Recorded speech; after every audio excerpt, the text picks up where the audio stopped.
Good morning everyone, শুভ সকাল। সকালবেলা আমার হাজব্যান্ড বাজার গেছিলো, তো সবজি এনেছে। প্রত্যেক দিন সকালবেলা ব্রেকফাস্টটা আমি বানিয়ে দিই, লাঞ্চটাও আমি বানিয়ে দিই। বাট আজকে মনে হলো যে উনি ইডলি ধোসা খাবেন, তো সেই জন্য ইডলি নিয়ে এসেছেন, বড়া নিয়ে এসেছেন।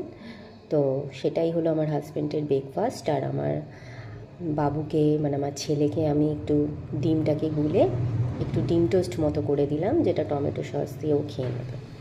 আর আমি খাবো একটু মুড়ি, শসা, একটু পেঁয়াজ আর একটু ছোলার ডাল ছিল, সেটা গরম করেই। তো আজকে সকালে আমাদের এটাই হচ্ছে ব্রেকফাস্ট। তো তোমরা সবাই সকালবেলা কি ব্রেকফাস্ট করলে অবশ্যই আমাকে কিন্তু কমেন্টে জানাবে। আজকের দিনটা তোমাদের সবার খুব ভালো যাক, দিনটা খুব ভালোভাবে কাটাও। তো চলো, টাটা।